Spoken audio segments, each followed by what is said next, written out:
Hello बच्चों, good morning. स्वागत है आपका जीडीटी एजुकेशन में। आज के इस क्लास में आप लोग पढ़ने वाले हैं अध्याय 19 यानी चैप्टर 19, जिसका शीर्षक है जननायक कर्पूरी ठाकुर। आइए, उन्होंने जो है मतलब जननायक कर्पूरी ठाकुर के बारे में जो है इस पाठ में आपको दिखाया गया है कि वो किस तरह के इंसान थे, कैसा व्यक्तित्व था उनका और लोगों के साथ उनका बर्ताव कैसा था, व्यवहार कैसा था और उनकी प्रतिष्ठा क्या थी लोगों के बीच। आइए, आपका चैप्टर का नाम ही है जननायक कर्पूरी ठाकुर। ये कर्पूरी ठाकुर जी कोई आम व्यक्ति नहीं है। कर्पूरी ठाकुर जी जो बिहार के मुख्यमंत्री भी रह चुके थे और बहुत ही बड़े व्यक्तित्व के व्यक्ति थे, प्रतिष्ठित व्यक्ति थे। आइए, कहता है कि बिहार की विभूतियों में जननायक कर्पूरी ठाकुर अत्यंत सम्माननीय, ठीक है, लोग उनकी काफी जो है इज्जत करते थे। कहता है इस पाठ में उनकी जीवन यात्रा के उल्लेखनीय पहलुओं का उद्घाटन किया है। मतलब क्या कि उनके जीवन यात्रा का मतलब ये हुआ कि उनके जीवन में कौन कौन सी घटनाएं घटी थी, पूरे जीवन के दौरान उन्होंने क्या क्या किया था, ठीक है। तो उसके जीवन यात्रा के उल्लेखनीय पहलुओं का जो है यानी कुछ कुछ ऐसा पहलू है, कुछ कुछ ऐसी बातें हैं जिसका उद्घाटन किया गया है। कहता है जिससे उनकी जीवन दृष्टि, संघर्षों, राजनैतिक विवेक के साथ साथ मानवीय मूल्यों का पता चलता है। चलिए अब चैप्टर पे चलिए। कहता है कि हो सकता है कि विद्या अध्ययन के पश्चात, किसके पश्चात? विद्या अध्ययन के पश्चात मुझे कोई पद प्राप्त हो जाए, मैं बहुत आराम और ऐश इशरत में दिन बिताऊं। मतलब ये कर्पूरी ठाकुर जी कह रहे हैं कि हो सकता है कि मैं बहुत बड़ा विद्या अध्ययन कर लूं और उसके पश्चात जो है मैं किसी पद पे आ जाऊं, मुझे ऐश इशरत भी आ जाए, मतलब ऐशो आराम भी आ जाए, ठीक है। कहते हैं कि मैं अच्छा समय बिताऊं, ऐशो आराम में समय बिताऊं, दिन बिताऊं, बड़ी कोठी घोड़ा गाड़ी नौकर चाकर, यानी पैसा आता है तो बड़ी कोठी घोड़ा गाड़ी नौकर चाकर आम बात है। तो कहता है कि बड़ी कोठी घोड़ा गाड़ी नौकर चाकर इत्यादि दिखावट के सभी सामान मुझे मयस्सर हो, मतलब सभी सामान मुझे प्राप्त हो, ठीक है। कहता है पर मुल्क का भी मुझ पर जो है दावा ही है क्या आपके बुक में कि दायित्व है? हमको लगता है यहाँ पे दायित्व होना चाहिए, दावा ही है। चलिए, कहता है पर मुल्क का भी मुझ पर दावा कुछ कम नहीं है। दावा है या दबाव है जी? दावा। अच्छा, चलिए, तो इसका मतलब ये हुआ मुल्क। सबसे पहले बताइए आप लोग, मुल्क मतलब होता क्या है? देश होता है। तो मतलब कर्पूरी ठाकुर जी कह रहे हैं कि ठीक है, मैं विद्या अध्ययन कर लूंगा, पढ़ लूंगा, मैं नौकरी भी कर लूंगा, नौकरी हो जाएगी तो पैसों की तो कमी रहेगी नहीं, यानी घर में सारा सुख सुविधा आ जाएगा, लेकिन मेरे ऊपर देश की भी जिम्मेदारी है। मतलब मैं सबसे पहले भारतवासी हूं, तो मुझे ये भी देखना पड़ेगा कि अभी देश की स्थिति क्या है, मतलब देश की जो स्थिति है उस अनुसार हमको ढलना चाहिए, उस अनुसार हमको काम करना चाहिए। मतलब पहले देश के बारे में सोच रहे हैं, अपने बारे में नहीं, ठीक है। तो कहता है कि मुल्क का भी मुझ पर दावा है, यानी दायित्व है, जिम्मेदारी है। कहता है कम नहीं है, अभी भारत माता परतंत्रता की पीड़ा से करा रही है। परतंत्रता का भाई मतलब क्या होता है, समझाओ आप लोग। परतंत्रता का क्या मतलब होता है, बताइए, कोई बताइए। परतंत्रता का मतलब होता है दूसरों के अधीन रहना। परतंत्र, पर मतलब क्या? दूसरा। पराधीन मतलब समझते हैं ना, पराधीन। तो परतंत्रता पराधीन शब्द से निकला है परतंत्रता। जैसे कहते हैं ना पराधीन, यानी पर मतलब दूसरों के, अधीन मतलब अधीन। तो वैसे मेरा भारत जो है क्या हो चुका था? परतंत्र हो चुका था, दूसरे के हाथों में जा चुका था, मतलब अंग्रेजों के हाथों में जा चुका था। अपना शासन नहीं था, अंग्रेजों का शासन था, हमारे भारत था ना। तो इसलिए परतंत्रता शब्द का प्रयोग यहाँ पे हुआ है, ठीक है। कहता है भारत माता परतंत्रता की पीड़ा से करा रही है क्योंकि उस पर दूसरों की कब्जा है, अंग्रेजों का कब्जा है, जो मेरे भारत माता को कराहने पे क्या कर दिया है? मजबूर कर दिया है। मतलब भारत माता करा रही है, इसका मतलब भारत माता नहीं, भारत के लोग, भारत के लोग। क्या हो गया आप लोगों को? गुमसुम क्यों हो जाते हैं आप लोग? चलिए आगे कहता है कि और मैं विद्या अभ्यास के लिए अपनी पढ़ाई जारी रखूं। देख लो कितनी बड़ी सोच है। हम आप तो सोचेंगे सारा सुविधा मिल रहा है, व्यवस्था मिल रहा है, तो हम पहले अपने बारे में सोच ले, बाहर में जाए दुनिया क्या। लेकिन यहाँ पे ये सोच रहा है कि ऐसी स्थिति में, मतलब अभी देश जो है पराधीन है, भारतवासी पराधीन है, स्वतंत्रता की बेड़ी में मेरी भारत माता पीड़ा से करा रही है, मतलब इतनी तकलीफ में है और हम पढ़ाई जारी रखें, ये कैसे हो सकता है। मतलब इसका मतलब ये हुआ कि हमको अभी पढ़ाई जरूरी नहीं है, हम अपने देश के साथ चलेंगे, देश के लोगों के साथ चलेंगे। अब कहता है कि यह मुमकिन नहीं, मतलब मैं अपनी पढ़ाई जारी रखूं, कहता है यह मुमकिन नहीं है सर, जब तक देश के प्रत्येक निवासी को सम्मानजनक सुविधा, ठीक है, कैसा सम्मानजनक सुविधा, संपन्न स्वाधीन। अब स्वाधीन मतलब क्या बताइए आप लोग फटाफट, अभी जस्ट बताए हैं, पराधीन मतलब दूसरों के अधीन, स्वाधीन मतलब खुद के अधीन, अपने अधीन। स्व मतलब होता है स्वयं यानी खुद, यहाँ पे देखो आ है अधीन, यानी अधीन मतलब अधीन, दूसरों के गुलाम होके रहना, और स्वाधीन मतलब खुद ही अपने मन के मालिक है, अपने अधीन है, अपना जो मन में आएगा करेंगे। पराधीन मतलब क्या, दूसरों के अधीन है तो उसके हिसाब से हमको चलना पड़ेगा। क्लियर है। तो कहता है कि जब तक, देखिए सोच इनकी कितनी अच्छी थी कि कहते हैं जब तक मेरे भारत देश के प्रत्येक निवासी को सम्मानजनक सुविधा संपन्न स्वाधीन जीवन यापन करने का अवसर नहीं मिलेगा, तब तक मेरे परिजनों को भी प्रतीक्षा करनी पड़ेगी। बाप रे बाप, कितना अच्छा सोच है। इतना बड़ा त्याग कौन दे सकते हैं कि हमारे देश के और भी लोग, हमारे दोस्त कुटुंब, टोला मोहल्ला का लोग, राज्य का लोग, जिले के लोग, हाँ पूरे देश के लोग, समझो ना शॉर्टकट में, पूरे देश के लोग जब कष्ट में है तो एकमात्र मेरा ही परिवार सुख भोग क्यों करेगा, उसके साथ उनको भी कष्ट काटना पड़ेगा। कहने का तात्पर्य क्या कि सभी पीड़ा में है और हम ऐशो आराम में रहे, ये अच्छी बात नहीं। यानी क्या, भावनाओं की क्या थी, कदर थी। अभी के टाइम में लोगों को भावनाओं की कदर नहीं होती। कहता है कि ये अल्फाज, ठीक है, ये अल्फाज है गरीबों के मसीहा जननायक कर्पूरी ठाकुर, गरीबों के मसीहा जननायक कर्पूरी ठाकुर जी की, कहते हैं जिनमें बचपन से ही नेतृत्व क्षमता थी। नेतृत्व क्षमता मतलब किसी का नेतृत्व करना, किसी को डायरेक्ट करना, डायरेक्शन देना, ठीक है। तो कहता है नेतृत्व की क्षमता थी, वो दूसरों को डायरेक्शन दे के अच्छा काम करवा सकते थे, नेतृत्व कर सकते थे। तो कहता है कि 1942 ईस्वी में अगस्त क्रांति, 1942 में अगस्त क्रांति हुई थी। अगस्त क्रांति का क्या तात्पर्य बताइए आप लोग।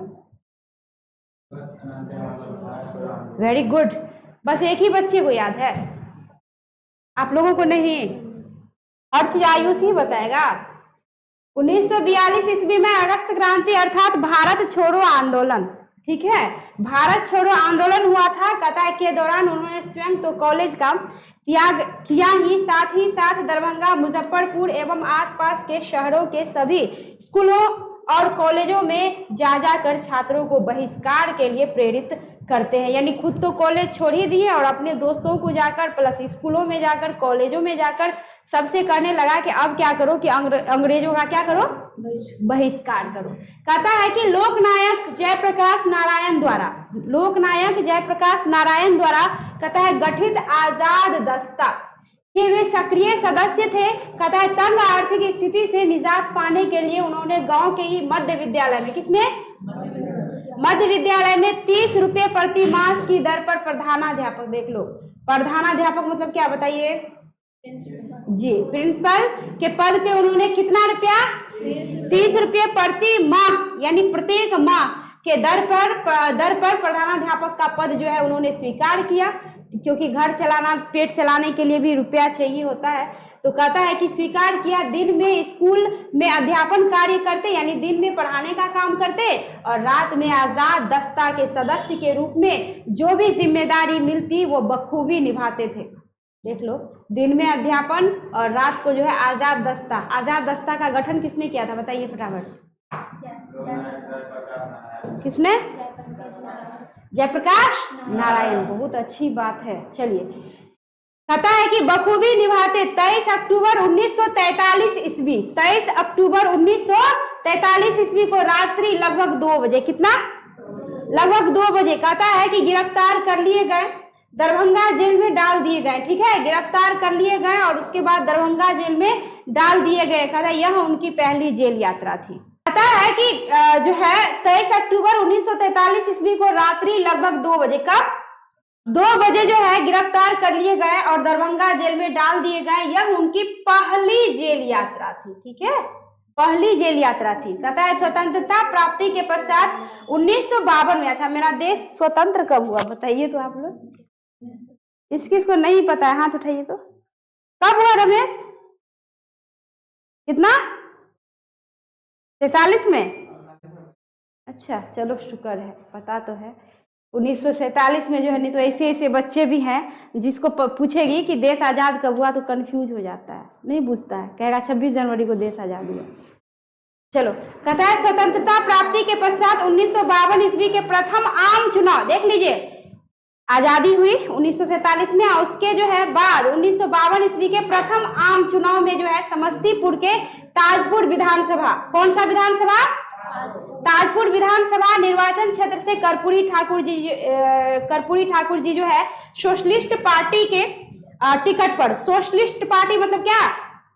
समाजवादी पार्टी। कहता है समाजवादी पार्टी के टिकट पर भारी बहुमत से विजय रहे, मतलब जीत हासिल हुई उसकी। कहता है बाढ़, भूख, गरीबी, बेकारी, भ्रष्टाचार, भूमि सुधार, महंगाई और विकास इत्यादि समस्याओं पर उन्होंने विधानसभा के अंदर जोरदार आवाज बुलंद की।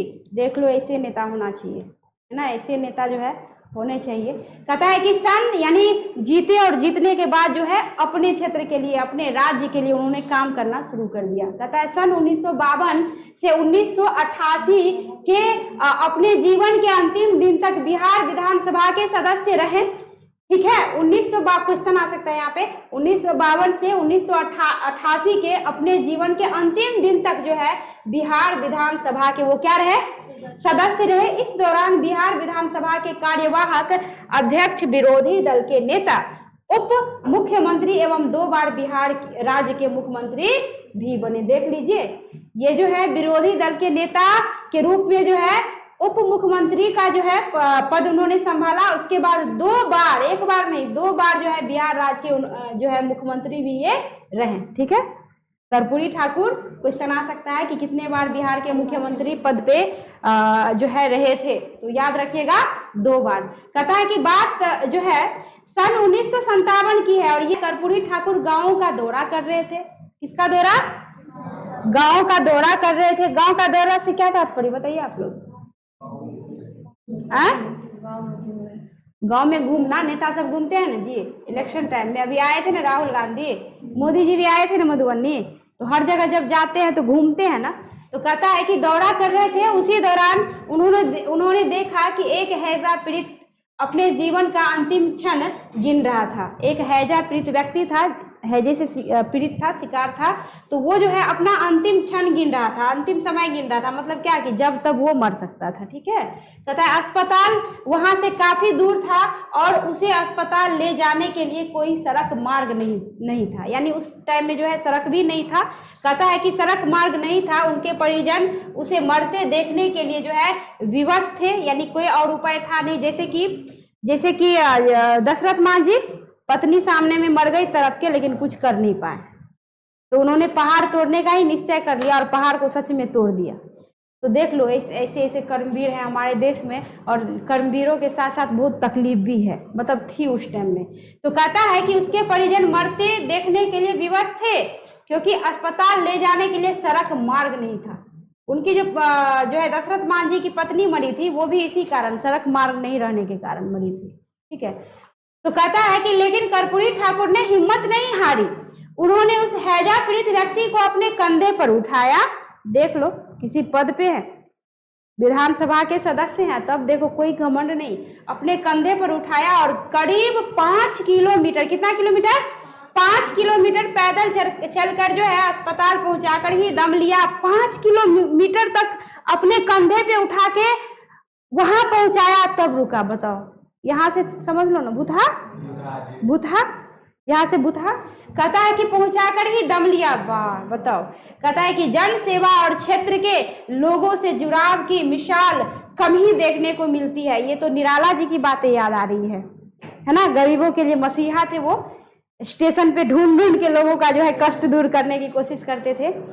तो यहाँ पे देख लो, कहता है कि उनके जीवन की ऐसी अनेक घटनाएं हैं, उनके जीवन की ऐसी अनेक घटनाएं हैं जिसमें उनका जनपक्षीय व्यक्तित्व उभरता है, यानी हमेशा जन के पक्ष में, जनता के पक्ष में।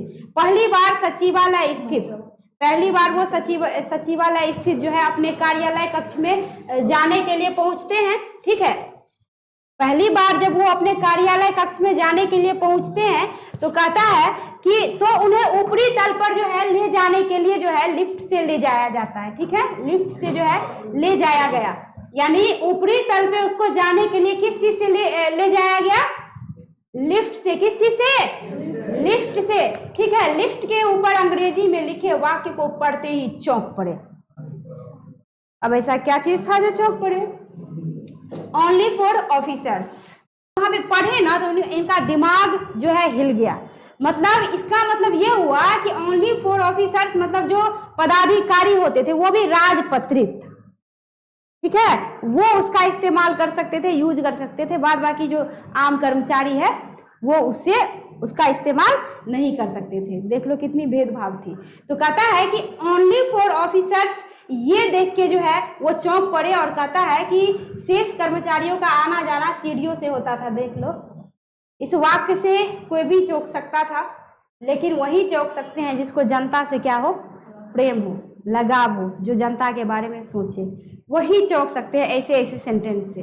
ठीक है, कहता है शेष कर्मचारियों का आना जाना सीढ़ियों से होता था, यानी केवल राजपत्रित पदाधिकारी, देख लो, राजपत्रित पदाधिकारी ही लिफ्ट का प्रयोग कर सकते थे और राजपत्रित कर्मचारियों को मनाही थी। यानी जो पद पे सुशोभित नहीं थे उसको साफ साफ इनकार, मनाही थी। जो वरिष्ठ पद के पदाधिकारी थे बस वही तो जा सकते हैं। कहता है उन्हें सीढ़ी से आना जाना पड़ता था। कर्पूरी ठाकुर को इसमें सामंती प्रथा की बू आई। सामंती प्रथा समझते हैं आप लोग? सामंतवाद पढ़े हैं क्या? बताइए, का क्या मतलब? सामंतवाद का मतलब किसी पर राज करना, जैसे किसानों पर सामंती को राज करके कर लूट के राजा। Very good. तो सामंती प्रथा मतलब इसका भी मतलब एक तरह से समझो ना कि दूसरे को नीचा दिखाना, अपने से खुद अपना जो है उससे ऊंचे उठे रहना, भेदभाव करना। सामंती प्रथा यही सब चीज है। जैसे लग रहा था कि यहाँ पे जो लोग थोड़ा सा निचले स्तर के हैं उसके साथ क्या किया जा रहा है? सीधे सीधे भेदभाव किया जा रहा है। कहता है उन्होंने सरकार के वरीय अधिकारियों के प्रतिरोध के बावजूद लिफ्ट का प्रयोग सबके लिए आम कर दिया। मतलब सरकारी जो थे ना, मतलब अधिकारी जो थे ना, उन अधिकारियों के प्रतिरोध के जो है बावजूद, यानी सरकारी अधिकारी थे, इनसे जो सीनियर थे, वो उनको विरोध किया उन्होंने कि आपने ये काम आपको करनी नहीं है। ठीक है, आप जो जिस काम के लिए आए हो वो करो, एक्स्ट्रा काम मत करो। लेकिन इन्होंने किसी की बात नहीं सुनी और उन्होंने जो है क्या किया? आम कर दिया। मतलब सबके लिए एक ही नियम, एक ही रूल जो है वो लागू कर दिया कि इसका इस्तेमाल सब कर सकते हैं, चाहे पदाधिकारी हो चाहे कर्मचारी हो। कहता है कि यानी अब अराजपत्रित कर्मचारी के साथ साथ सचिवालय में काम से आने वाले अन्य लोग भी लिफ्ट का प्रयोग कर सकते थे। बताइए, ऐसे नेता आजकल मिलते हैं क्या? हैं? नहीं है? नेता पे से आप लोगों का भी विश्वास उठ गया है इतना कम उम्र में। कहता है कि महान बनना तो सहज है, लेकिन ऐसा बनना कि हर किसी को लगे कि वह तो अपने घर का है, अपना है, बहुत मुश्किल है। ऐसे विलक्षण व्यक्तित्व के धनी श्री कर्पूरी ठाकुर का जन्म समस्तीपुर के निकट पितौंझिया नामक गांव में। देख लो, महान बनना तो सहज है, आसान है, लेकिन ऐसा बनना, कैसा बनना कि लगे कि कोई व्यक्ति आपको रोड चलते हुए देखे और दुआ देने लगे, कहे कि ये मेरा अपना आदमी है, कहे कि ये मेरे घर का सदस्य जैसा है। ये उपाधि आपको मिल गई ना तो आप समझिए आप साधारण व्यक्ति नहीं है। यानी लोगों के बीच आपका अलग जो है इमेज बना हुआ है, आपका अलग जो है मान सम्मान है, प्रतिष्ठा है। तो देखो, बड़ा बन सकता है कोई भी, लेकिन लोगों से जो एक जुड़ाव होता है, एक प्रेम होता है, ये सब नहीं कर सकता, कोई ही कर सकते हैं। तो यहाँ पे वही कहता है कि बड़ा बनना तो सहज है, यानी आसान है, लेकिन किसी को ये लगे कि वह तो अपने घर का है, अपना है, ये होना मुश्किल है। जैसे कर्पूरी ठाकुर, सॉरी क्या कहते हैं आपको, निराला जी, दीनबंधु निराला जी, जस्ट आप लोग पढ़े थे कि निराला जी को भी जो लोग जैसे राह पे चलने लगते थे तो लोग दुआ देने लगते थे, उनको देते थे ना, दुआ देने लगते थे ना, आशीषने लगते थे ना। तो ऐसा होना चाहिए लोगों को कि लोग दुआ दे, लोगों को लगे कि मेरा अपना है ना। तो कहता है पितौंझिया नामक गांव में जो है 24 जनवरी 1921 को, कब? 24 जनवरी 1921 को किस गांव में? पितौजिया गांव में, सॉरी, पितौजिया गांव में। पढ़ाते पढ़ाते हम मैथिली में घुसने लगते हैं। हाँ, गांव बोल रहे थे। पितौजिया नामक गांव में जो है 24 जनवरी 1921 को जो है कर्पूरी जी का जन्म हुआ। उनकी माता का नाम राम दुलारी देवी और पिता का नाम गोकुल ठाकुर। गोकुल ठाकुर थे। कहते हैं तथा पत्नी का नाम फुलेश्वरी देवी। ठीक है, तो बताइए माता कौन थी? पिता कौन थे? पत्नी कौन थी? फुलेश्वरी देवी। फुलेश्वरी नहीं है, फुलेश्वरी है। प्योर ठेठ नाम है। चलो अच्छा, बहुत अच्छा नाम है, कोई बात नहीं, हम लोगों से मिलता जुलता। कहता ठाकुर जी का बाल्यकाल, बाल्यकाल मतलब समझते हैं? बचपन काल। तथा अन्य गरीब परिवार के बच्चों की तरह ही खेल कूद तथा गाय और अन्य पशुओं को चराने में बीता। का एक संस्कृति है जो हम लोगों के यहाँ गाय बैल माल जाल पोसा पाला जाता है, कहीं और नहीं। वैसे भी हमारा देश कृषि प्रधान देश है और जो किसान है उसके यहाँ गाय भैंस बैल होगा ही होगा। भले ही अब ट्रैक्टर का युग आ गया, ट्रैक्टर से खेत जोता रहा है, लेकिन अभी भी बहुत सारे ऐसे लोग हैं जो बैल से अपना खेत क्या करते हैं? जोतते हैं। तो कहता है ठाकुर जी का हाँ, खेत जोतना पड़ता है। कहता है कि ठाकुर जी का बाल्यकाल अन्य गरीब परिवार के बच्चों की ही तरह खेलकूद तथा गाय और अन्य पशुओं को चराने में बीता। बताइए, लोगों को शर्म लगेगा बोलने में कि हम कैसे बोल दे कि हम गाय चराते थे, कैसे बोल दे कि भैंस चराते थे। शर्म की क्या बात है भाई? अपना काम करने में कोई शर्म नहीं, कोई शर्म नहीं है। हम गलत थोड़े ना कर रहे हैं, अपना काम कर रहे हैं। तो कई बार लोगों को हो जाता है कि हम किसान के बच्चे हैं, कैसे बोल दें। हम भी इंजीनियर डॉक्टर प्रोफेसर टीचर के बच्चे रहते तो अच्छा रहता। कई बच्चे को लगता है हम ये कैसे बोले कि हम किसान के बच्चे हैं। लेकिन देखा जाए, सच बात तो ये है कि सबसे बड़ा अगर कोई है तो किसान के कारण ही जो है engineer doctor collector professor teacher जो भी हो, सबके मुंह पे जो लाली होती है ना, हंसी, किसान के कारण ही। किसान नहीं रहेंगे तो कहाँ कलेक्टर गिरी निकलेगा और टीचर गिरी हम लोग का उसका कोई अता पता नहीं है ना। हम लोग का नहीं, हम भी किसान के बच्चे हैं, जो बात है। तो यहाँ पे कहता है हाँ, हमारे दादा सब भी किसान ही थे, पापा सब किसान ही थे। भले ही अब बिजनेस कर रहे हैं लेकिन किसान ही थे नहीं हैं। कहते हैं कि पशुओं के चराने में बीता, किसका जीवन बीता?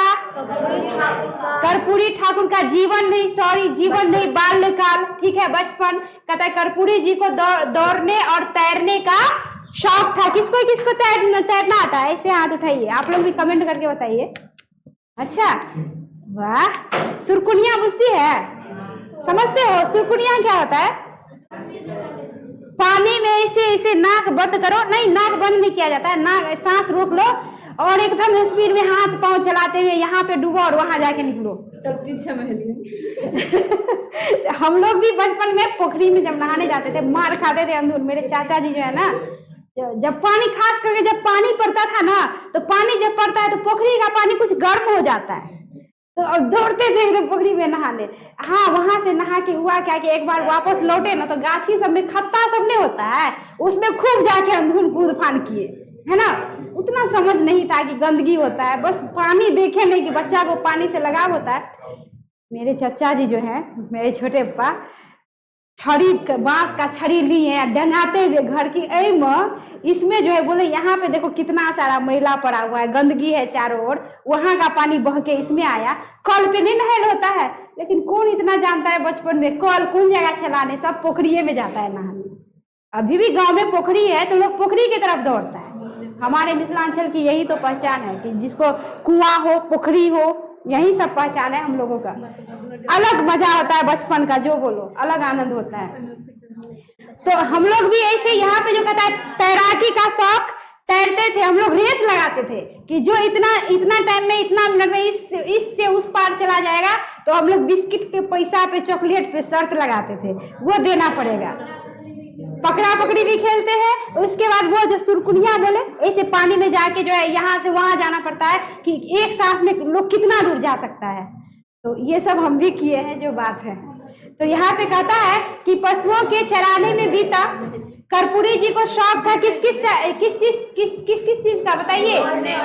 दौड़ने और तैरने का। इनकी बातें जो है घटना जो है इनके साथ जो हुआ है बचपन में, है ना, ये देख देख के अपना बचपन ताजा हो रहा है। कहता है कि जब 6 वर्ष के हुए, कितने वर्ष के? 6, तभी उन्हें गांव की पाठशाला में दाखिला कराया गया। वे पाठशाला भी जाते थे और पशुओं को जो है चराते भी थे। मतलब हल्ला मत करिए आप लोग, हल्ला मत करिए। पशुओं को भी चराते थे। चरवाही में ग्रामीण गीतों का गायन बिहार की आंचलिक संस्कृति की एक विशिष्ट परंपरा है। यानी चरवाही होता था तो चरवाहा सब गीत गाते रहते हैं, चरवाहा सब गीत गाते रहते हैं, पता है आप लोगों को, गुनगुनाते रहते हैं। ये भी अपना जो है एक आंचलिक संस्कृति की एक जो है विशिष्ट परंपरा है। कहता है बालक कर्पूरी इसमें विशेष रुचि लेता था। श्री राजेंद्र शर्मा लिखते हैं कि इन्हें गीत गाने का और गांव की मंडली में डफ बजाने का भी शौक था। डफली, ठीक है। कहता है कि होली और चैत गाने में गांव की मंडली में बराबर अगुवागिरी करते थे। अगुवागिरी मतलब आगे हमेशा आगे रहते थे। कहता है मंडली में बैठकर डफ बजाने का काम तो वे विधायक बन जाने के बाद भी करते रहे। मतलब विधायक बन गए, विधानसभा के सदस्य थे, विधानसभा यानी विधायक। तो कहता है कि विधायक तो बन गए लेकिन उनका ये जारी था, ये जो मस्ती था, ये जो बचपन से उनका जो माहौल था, है ना, वो सब कुछ भूले नहीं थे। तो डफ बजाने का काम विधायक बनने के बाद भी करते रहे। सन 1940 ईस्वी में उन्होंने मैट्रिक की परीक्षा द्वितीय श्रेणी यानी सेकेंड डिवीजन से जो है उन्होंने उत्तीर्ण किया, यानी पास किया। ठीक है, कब किया? क्वेश्चन आ सकता है कर्पूरी जी कब कितने ईस्वी में जो है मैट्रिक की परीक्षा जो है उत्तीर्ण किया था, कितने ईस्वी में किए थे? ठीक है, तो याद रखिएगा 1940 में। उसके बाद दरभंगा के चंद्रधारी मिथिला कॉलेज में उन्होंने आईए जो है, कहता है कि मैं नाम लिखवाया, लेकिन कॉलेज जो है आना जाना एक कठिन काम था। कहता है कि आर्थिक अवस्था इतनी अच्छी नहीं थी जो वे किसी छात्रावास में रहकर पढ़ते, ये चाहिए ना। कहता है कि फलतः वे घर से ही घुटने तक धोती पहने, कॉलेज जाते थे धोती पहन के, बताओ, घुटने तक धोती पहने, कंधे पर गमछा रखे। ये गमछा हम बिहारियों की पहचान है, कंधे पर गमछा है। आयुष कुमार कभी कभी गमछा लेके आ जाता है ना। तो कहता है कि कंधे पर गमछा रखे, बिना जूता चप्पल पहने, ठीक है, पांव पैदल चलकर, यानी पैदल चलकर मुक्तापुर रेलवे स्टेशन तक पहुंचते थे। करोगे इतना त्याग? आप लोग नहीं कर सकते, आप लोग देख लो। कहता है कि मुक्तापुर स्टेशन जो है पैदल वो जाते थे, ठीक है, वहीं से रेलगाड़ी पकड़कर दरभंगा पहुंचते और कॉलेज में दिन भर पढ़कर संध्या समय लौटते। इस तरह नित्य दिन 50 से 60 किलोमीटर 50 से 60 किलोमीटर की यात्रा करते हुए उन्होंने कठिन शारीरिक श्रम के साथ 2 वर्ष तक पढ़ाई जारी रखी। 2 वर्ष तक कंटिन्यू। कहता है कि इतना कठोर जीवन बिताते हुए 1942 ईस्वी में 1942 में ही हुआ था कौन सा आंदोलन? भारत छोड़ो आंदोलन। 1942 ईस्वी में आईए की परीक्षा में उसमें भी वो जो है द्वितीय श्रेणी से पास कर गए, यानी इसमें भी सेकेंड डिवीजन से पास किए। कहता है कि स्नातक कला, यानी स्नातक कला मतलब क्या? बीए। कहता है स्नातक कला के प्रथम वर्ष में उसी कॉलेज में, जी बैचलर ऑफ आर्ट। तो कहता है कि स्नातक कला के प्रथम वर्ष में उसी कॉलेज में उन्होंने नामांकन कराया, उसी चंद्रधारी मिथिला कॉलेज में, ठीक है।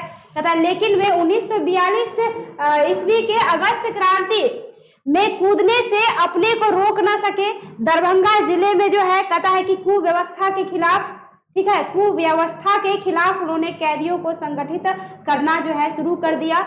और वो क्या किए कि स्नातक कला करने के बजाय वो आंदोलन में कूद पड़े, ठीक है, आंदोलन में कूद पड़े, मतलब वो भी उसमें शामिल हो गए। कहता है फलस्वरूप उन्हें गिरफ्तार कर जो है भागलपुर कैंप जेल जो है स्थानांतरित कर दिया गया, यानी भागलपुर जेल में उनको शिफ्ट कर दिया गया, ठीक है। उस जेल में उसको रखा गया, कहाँ पे? भागलपुर कैंप जेल में, ठीक है।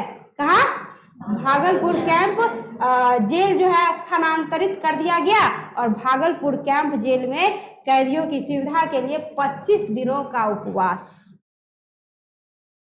25 दिनों का जो है उपवास, भगत सिंह ने कितने दिनों का उपवास किया था? 63 या 65? समझो ना, जो 62-63 दिन का जो है उपवास उनका भी था, कम नहीं था। बाप रे बाप। कहता है कि 125 दिनों का उपवास कर सरकार को झुकने पे विवश कर दिया। ठीक है, 25 दिनों तक भूखे रहे, हल्ला मत करिए आप लोग, झुकने पर विवश किया और 1952 ईस्वी से 1988 ईस्वी तक लगातार विधानसभा के सदस्य निर्वाचित होते रहे। कितना कष्ट वो लोग काटे हुए थे, बताओ। इतने कष्ट काटे हुए थे, काटे तब हम लोग अभी आराम से चैन से हैं। उन्हीं के त्याग बलिदान का ये जो है फल है। कहता है कि विधानसभा के सदस्य निर्वाचित जो है होते रहे 1952 से लेके 1988 तक। 1967 ईस्वी में बिहार के उप मुख्यमंत्री तथा 1970 में 70 एवं 77 में जो है बिहार के मुख्यमंत्री पद को सुशोभित किया। ठीक है, 1967 में क्या बने थे? उप मुख्यमंत्री, और 1970-77 में क्या बने थे? मुख्यमंत्री पद को सुशोभित किया। और कहता है कि दलगत राजनीति से कर्पूरी ठाकुर को गहरा धक्का लगा और 12 अगस्त 1987 को उन्हें विपक्ष के नेता पद से हटाया गया। ठीक है, और 17 फरवरी 1988 को हृदयघात के कारण इस महान विभूति का क्या हो गया? निधन हो गया। यानी क्वेश्चन आ जाएगा कि कर्पूरी जी का निधन कैसे हुआ था? तो हृदयघात यानी हार्ट अटैक के कारण जो है उनकी मृत्यु हो गई थी। ठीक है, और है क्या? नहीं, द एंड। चलिए, खत्म हो गया। तो मुझे विश्वास है कि आप लोगों ने जो है अच्छी तरह समझ लिया होगा चैप्टर को। अगले वीडियो में मैं बहुत ही जल्द नेक्स्ट क्लास में अगला चैप्टर लेकर आऊंगी। तो इससे पहले ये भी कहूंगी कि जो भी नए बच्चे जुड़े हैं, पहली बार देख रहे हैं, मेरे चैनल को सब्सक्राइब कर लीजिए, ताकि अगला वीडियो जो अपलोड होगा तो उसका नोटिफिकेशन आपको समय समय पर मिलता रहेगा, आपको सबसे पहले वीडियो प्राप्त होगा। और अच्छा लगा हो तो लाइक, कमेंट, शेयर भी करिए। मिलती हूँ अगले क्लास में। धन्यवाद।